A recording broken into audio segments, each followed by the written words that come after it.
Happy 2024, my friends. If you are new to my channel, welcome.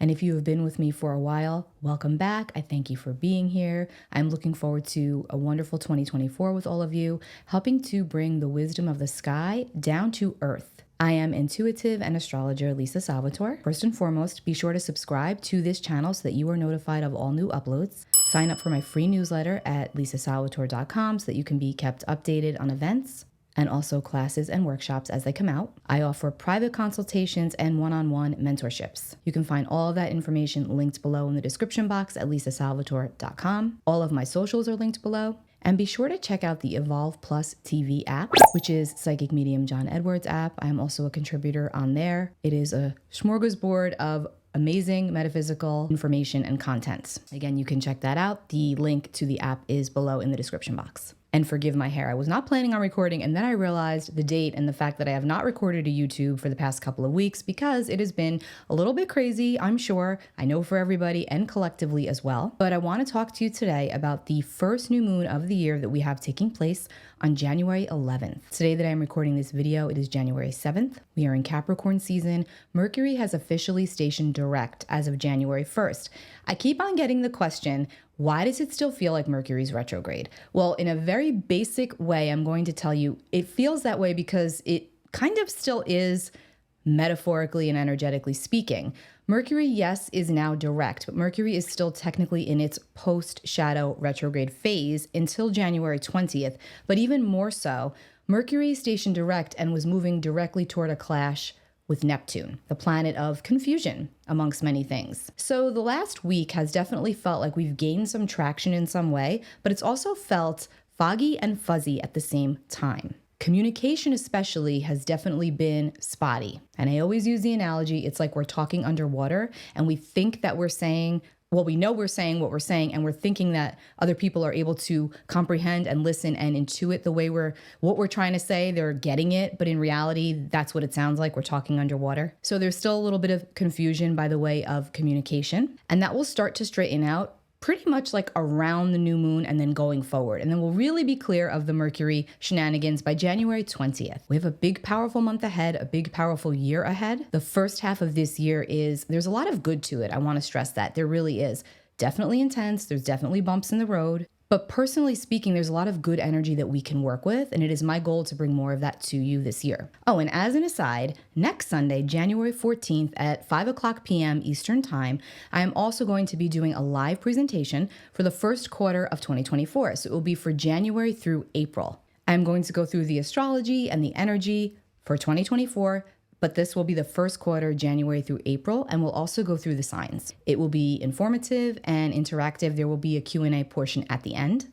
And if you cannot attend, no worries, because I will be sending out the recording. So again, the sign-up information is linked below in the description box. Okay, so let's talk about this first new moon of the year. It takes place 6:47 a.m. Eastern Time in the sign of studious, hardworking, practical Capricorn. And I'm going to pull the chart up here in a moment. But I want to stress that this full moon has a lot of good to it, but there will still be feeling this background sense of pressure or maybe a little bit of stress attached to it. So that's completely normal. You may feel like you're taking 2 steps forward to take 2 steps back, but as long as you're taking 2 steps forward, at least mentally, you're good. This is a great new moon to set intentions for the year ahead. If you've never worked with new moon energy before, I highly suggest that this is the time you start. Get a specific designated journal just for the moon cycles, for the new moon and the full moon. But new moons are always the beginning of the lunar cycle. It is the point of the lunar cycle where we do not see the moon. She is not in the sky, it's dark. But this is very symbolic spiritually. This is when we too go dark. We go inward, we reflect, and we tend to our inner world so that we can manifest that which we truly desire. New moons are indicative of new beginnings. It's a very auspicious point of the lunar cycle. And if you've been following me for a while, you know that I will always tell you, if I do not feel like the astrology surrounding each moon cycle is the best to work with or the most beneficial, of course, always trust your intuition above all else, which is what the moon governs over as well, our inner world, our inner soul, our intuition.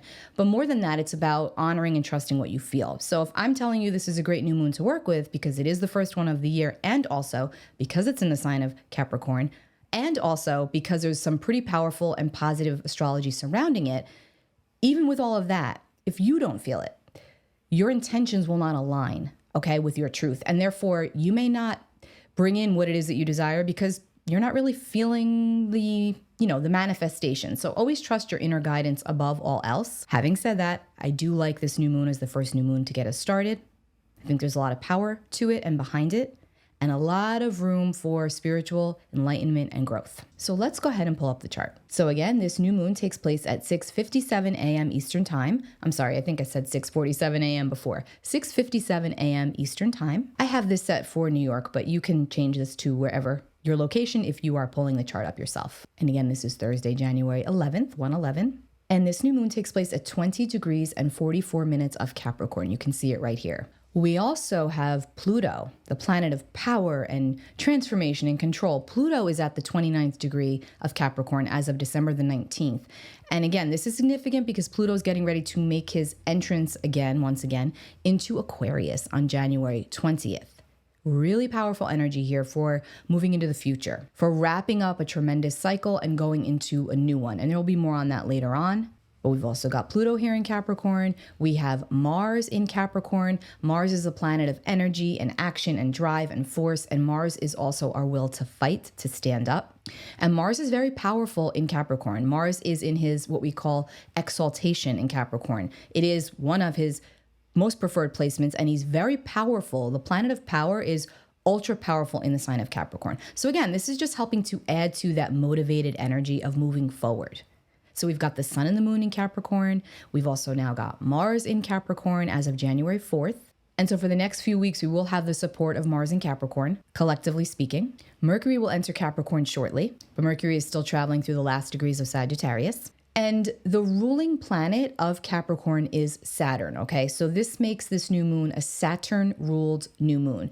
And that is significant because Saturn is the planet of structure and hard work and also boundaries and restrictions. And Saturn shows us where we still have to go the extra mile. And also Saturn is a planet of karma. So there's a very strong karmic energy to this new moon, to this time period in general about, if we work hard, we reap the rewards. If we cut corners, well, we reap other things, not necessarily rewards, right? We're reminded, we get a spiritual slap on the hand, like, hey, you got to work a little harder here. We're not going to grant you your wishes just yet because have you really done all the work? Again, this is a new moon geared toward work. How much have we worked? How much more are we willing to work? How much effort do we still need to put in to move towards our dreams and our goals and our realities? Again, perfect time to set intentions.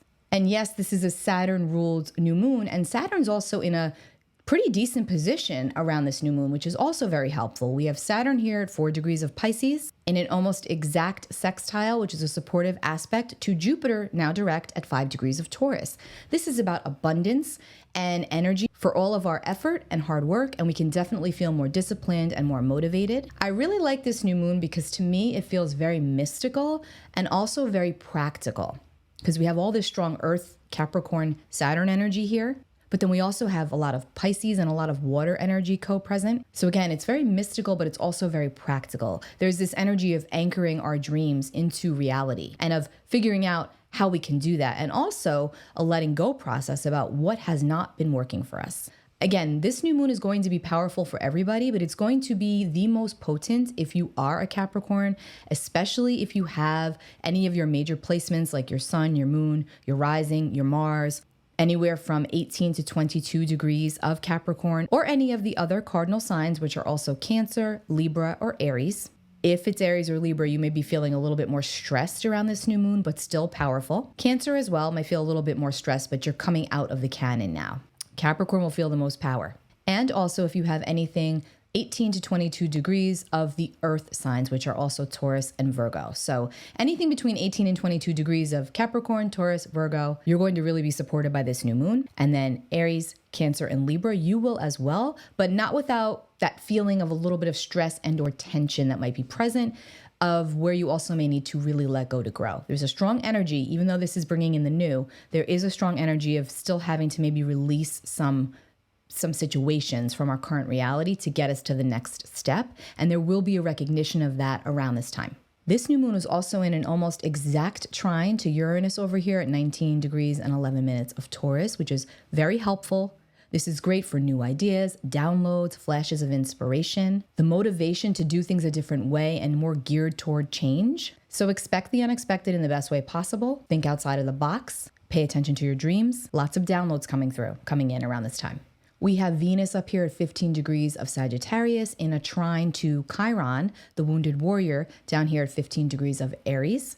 Chiron is now direct. So this is like a smoothing balm to any emotional wounds or feelings that might come up that make us feel inadequate or less than or just not good about ourselves.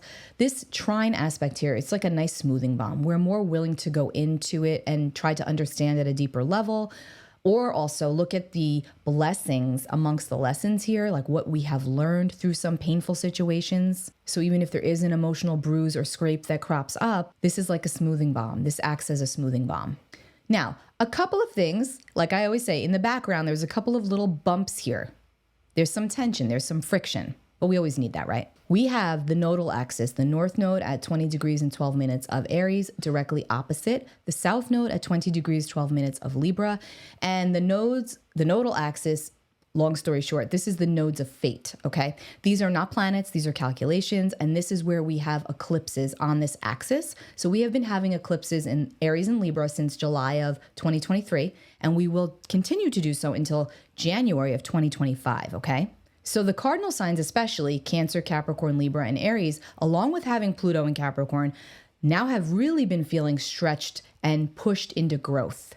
And there's still a process that's occurring. It's not quite done yet. And a lot of this is very, very positive. It's meant to pull you on your soul's track. It's meant to pull you towards your true north, your true destiny. But that doesn't always feel comfortable. And this is going to be one of those moments around this new moon where something might come up as a reminder of where you still need to do some soul work or where you still need to move toward. Because oftentimes we get comfortably uncomfortable in a specific situation or relationship or dynamic.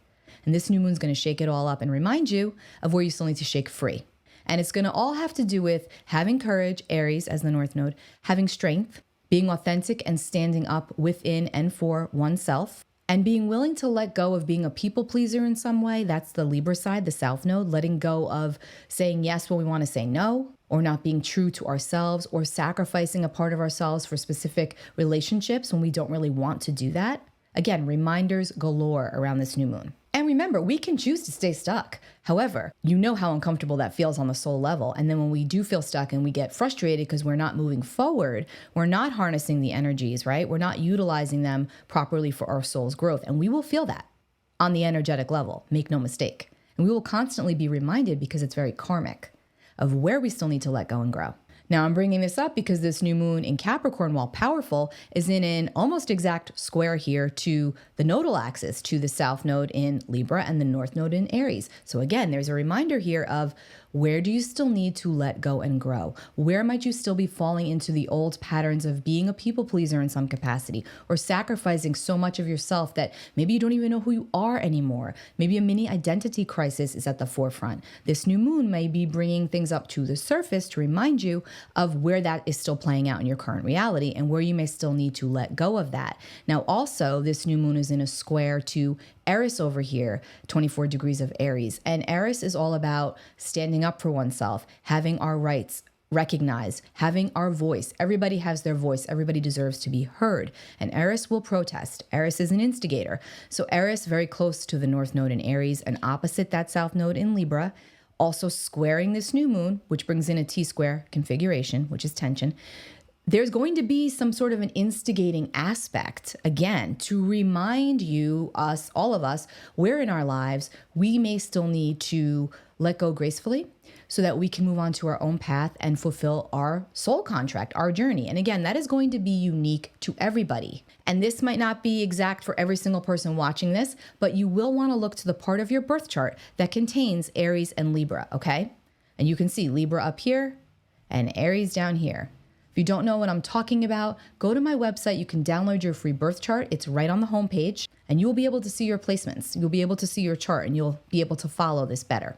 But just know that we are all being pushed. We are all being instigated into letting go to grow and change and own our power in a specific area of our lives. It's a theme, and it's been in effect since July of last year, and it will continue until January of 2025. for all of us in the part of our chart of our lives that contain Aries and Libra. Now, positively speaking, Mercury up here at 27 degrees of Sagittarius is now separating from the clutches of Neptune over here at 25 degrees of Pisces. That's the aspect I talked about earlier, the talking underwater, that still felt like we were in that Mercury retrograde mess. We still will feel that around this new moon. So I want you to be cautious. I want you to be careful of the information that you're absorbing, the information that you're receiving, repeating even. Make sure you have all the facts because it's going to still feel a little bit fuzzy. No, not fuzzy. It's still going to feel a little bit fuzzy, but Mercury and Neptune are separating now, so that is helpful. And like I mentioned how the new moon is squaring the nodal axis, Mercury is actually supporting or being supported by the nodal axis, I should say. We've got Mercury in a sextile to the south node in Libra, which is helpful. And then Mercury is also in a trine to the north node in Aries. So think about productive communication. Think about anything that's important to you in this lifetime, any relationship, any situation, any job, whatever it is. When it's a priority, and the priority is to maintain equilibrium, which is Libra, right? We want to maintain balance, we want to maintain harmony, and we want to maintain equilibrium without giving up all of ourselves, Libra, that's the shadow side, and we still want to maintain autonomy, Aries. We still want to have a sense of self and a sense of power in the situation, Aries. Here's the balancing act of the south node in Libra and the north node in Aries. And Mercury in Sagittarius supporting the nodal axis, being supported by the nodes, is saying, hey, look, these are fire signs, so there's energy behind this. So as long as we can keep our tempers in check, under control, as long as we can remember productive communication and remember that the energy is sensitive, although productive, we can move mountains here. And Capricorn's symbol is the sea goat, and the sea goat always climbs that mountain until they get to the top. That is Saturn and that is Capricorn. And that's the goal, to reach our goals. Okay, and speaking of which, a minor aspect here, but I still want to pull it in. Saturn over here at 4 degrees of Pisces. Remember, Saturn's the ruler of this new moon. Saturn is in a sesqui-square aspect to the south node here, okay?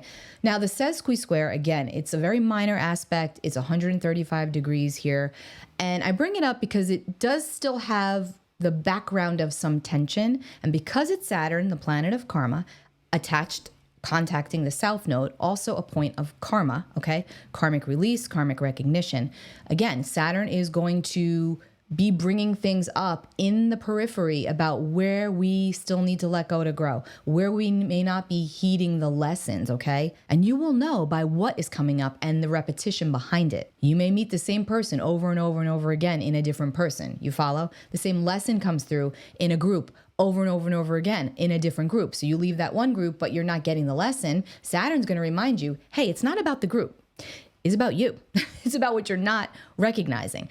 And now this is going to be different again for everybody, but the theme of it will be the same, if that makes sense. The reminders, the karmic reminders. Another thing, one final thing I want to mention about this new moon, which I really like, is that it is conjunct a fixed star called Sulafat.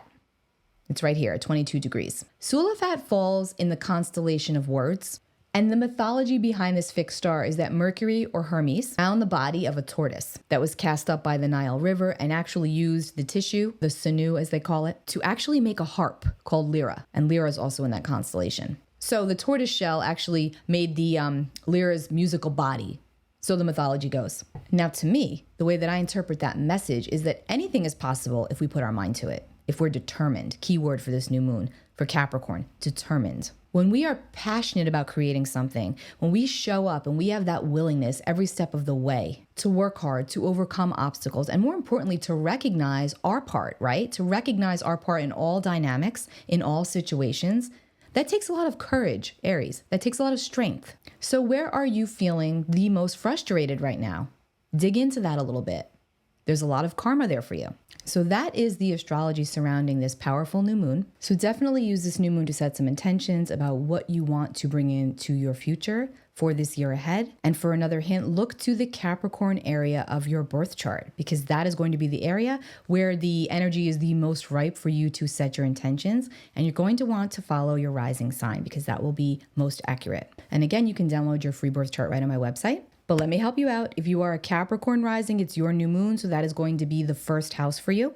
If you are Aquarius rising, it will be your 12th house. If you are Pisces rising, it will be your 11th house. If you are Aries rising, it will be your 10th house. If you are Taurus rising, it will be your 9th house. If you are Gemini rising, it will be your 8th house. If you are Cancer rising, it will be your 7th house. If you are Leo rising, it will be your 6th house. If you're Virgo rising, it will be your 5th house. If you are Libra rising, it will be your 4th house. If you are Scorpio rising, it will be your 3rd house. If you are Sagittarius rising, it will be your 2nd house. And then again, if you're a Capricorn, this is your new moon, first new moon of the year. And if you want to learn more astrology, again, sign up for my free newsletter because I'm going to be putting out a lot of different classes and workshops and introductions for you that are pretty easy to follow along with. And one last thing, I wanted to pull some tarot into this. I meant to do this at the beginning, but I have Gemini rising, so, I'm putting it in here at the end. The new moon takes place at 20 degrees of Capricorn, which puts it in Decan 2 of Capricorn, meaning the second third of Capricorn. So degrees 0 through 10 is the first decan, 10 through 20 is the second decan, and then 20 through 29 degrees is the third decan of Capricorn. And so this new moon falls in the second decan technically because it's 20 degrees. So the tarot cards that represent Decan 2 of Capricorn are the 2 of Pentacles, but I'm also pulling in the 3 of Pentacles. This is the Wild Unknown Tarot deck. It's one of my favorites. But the reason I'm giving both is because I had a hard time deciding, so I'm pulling them both in. Technically, it should be the 2 of Pentacles because it's 20 degrees and I think 44 minutes was the new moon. But because it's kind of straddling that next decan, I'm pulling in both, and I can see how both apply to this new moon. So 2 of Pentacles and 3 of Pentacles, this is about work. This is about making a decision to move toward a specific direction and being open to collaborating, right? And so also while we're working by ourselves, which is the Aries North Node, we're also still having those partnerships that support us, that we support. That's Libra, right? So that's all about teamwork makes the dream work. And that is Capricorn. It's work, right? It's hard work, but it's Pentacles. So it's, if we build it, they will come. That is the energy that anything worth having is worth working for. And it's all about bringing something to reality, tangible, that which we've been dreaming about, that which we've been thinking about, that we can bring that down to reality and have it, but we have to work for it. Saturn, the ruler of Capricorn. And speaking of which, the tarot card that rules Capricorn is actually the Devil. This is the Saturn card, the Capricorn card. And what does that speak to? That simply speaks to, well, not simply because it has many different meanings, but right now in this moment, I'm applying this toward the new moon and I'm saying that the Devil is all about breaking and releasing ourselves from the chains that bind us, whether they're emotional, whether they're physical, whether they're spiritual, whether it's an addiction to a substance, to a person, to a situation. It's all about recognizing the karma, recognizing where we still need to do some healing in a way of which it might be actually holding us back from moving toward our future, moving toward our dreams and achieving that which we desire. Because somewhere deep down inside, we all know, we always know, we feel it. Our intuition is always speaking to us, okay? Our soul knows the way. And that is why having your own personal astrology consultation or knowing your own astrology is so helpful, because you're bringing the unconscious into your conscious awareness. It's that which is already inside of you. You just need to have it validated so that you can move forward. Again, you can find all of my info below. I also have a free 90-minute tarot masterclass that takes you through the 22 major arcana tarot cards. Again, you can find all of this right on my website. I thank you for being here. Have a wonderful new moon, first new moon of the year. Be sure to set some intentions and watch your seeds sprout. All of my love and blessings to everybody for 2024. I know it's going to be a powerful year on many different levels, and we must remember to come back to center and focus on what we can control, which is in here. Take good care. Bye.